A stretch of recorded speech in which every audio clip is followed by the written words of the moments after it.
Are you considering a move to the Cincinnati area, or you're looking for the best educational opportunities for your children? Cincinnati is home to some of the top districts in Ohio, each with its own unique strengths and challenges. Whether you're prioritizing academic excellence, extracurricular activities, or community involvement, this video will give you an in-depth look at the pros and cons of top districts in the area, starting at number 10, Madira City Schools. So Madira is located in Hamilton County on the east side of 71. Niche.com gives it an overall rating of A+.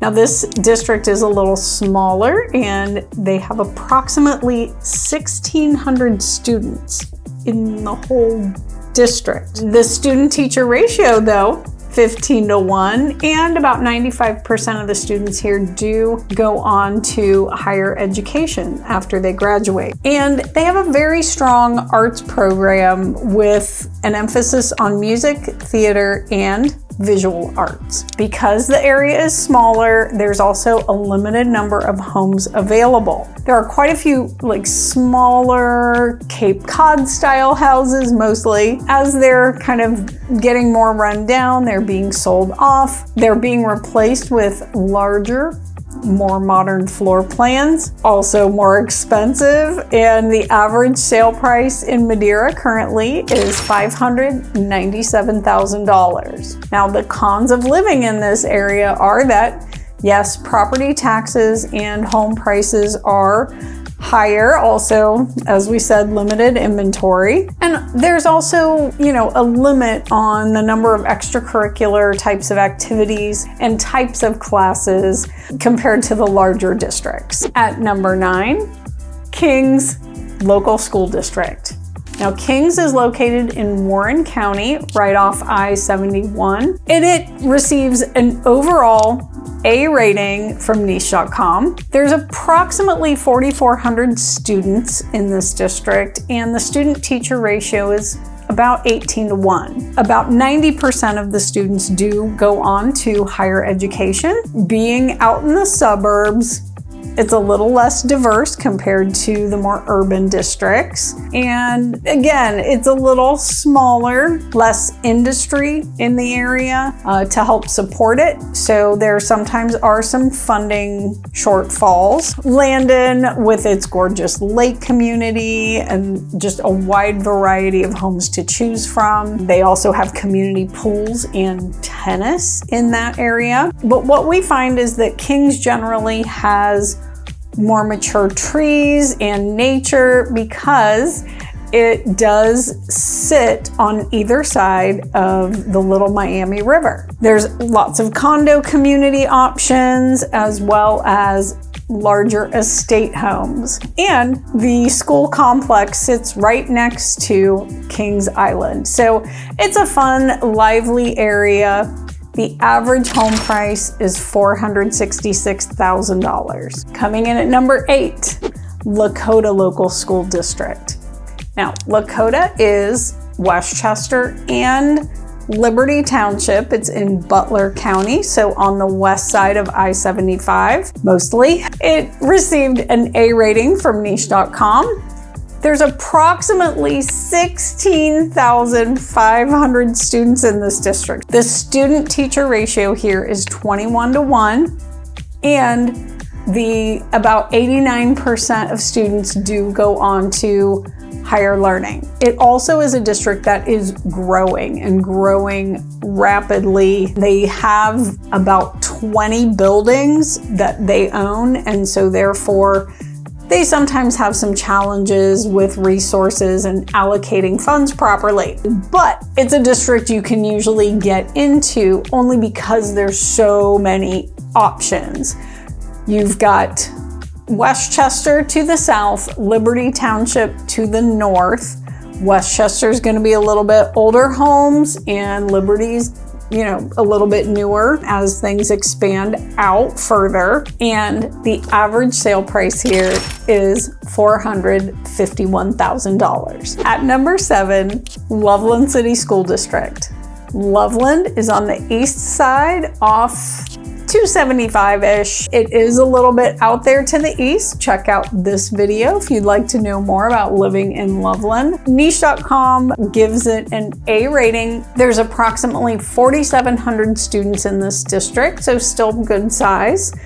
The student-teacher ratio is 20:1, and about 92% do move on to higher education. They have a very strong academic performance that's been consistent throughout the years.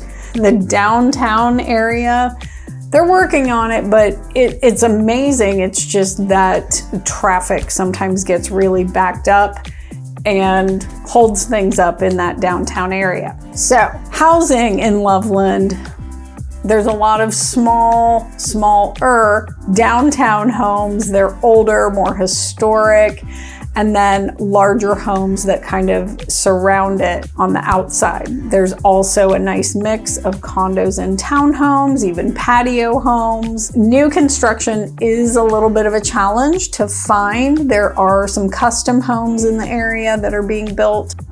The average home price here at the moment is $484,000. At number 6, Forest Hills. Forest Hills is located down on the east side of Cincinnati. It is Hamilton County, and it received an A+ rating from Niche.com. It's also a good sized school district, 7,400 students, but they've managed to keep the student-teacher ratio down 20:1.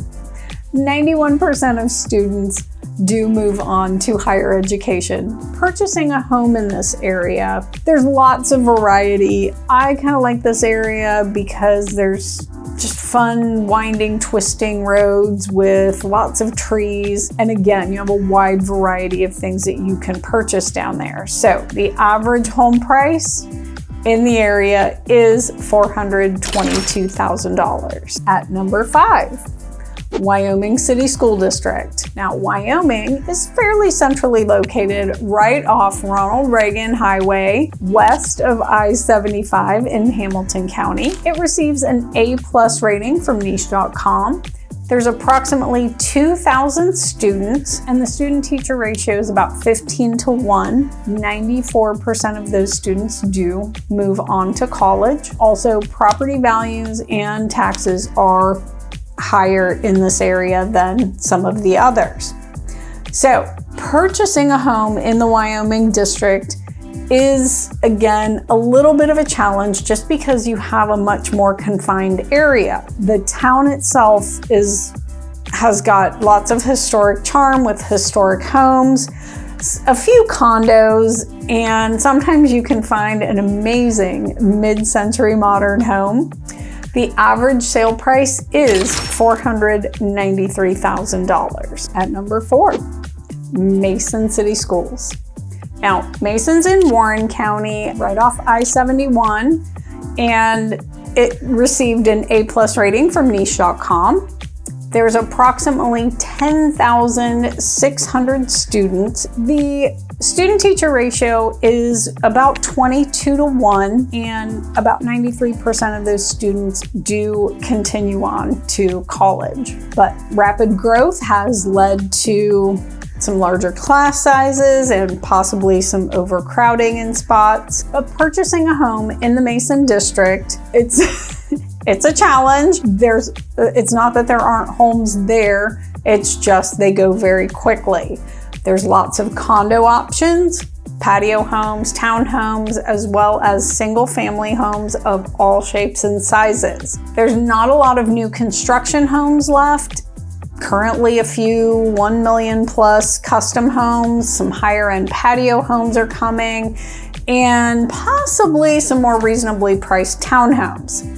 The average sale price in this area right now, $542,000. At number 3, Sycamore Community Schools. Now, Sycamore is Montgomery and Blue Ash, so it's more on the east side, but still pretty centrally located. Niche.com gives this district an A+.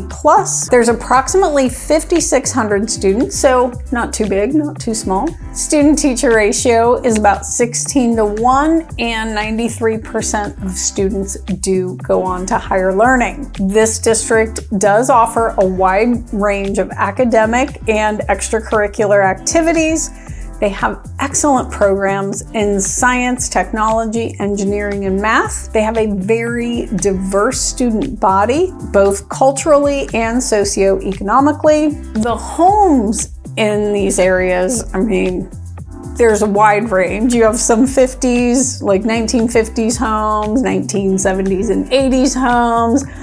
Things are getting torn down because there's not really any more new construction. And I mean, even some of the stuff from the 80s, it's lovely, just maybe not exactly the floor plans that people want. So a lot of people have updated or added on to their homes, or again, just tear down and rebuild. The average home price in this area, $563,000. At number 2, Mariemont City Schools. Now, Mariemont is Hamilton County.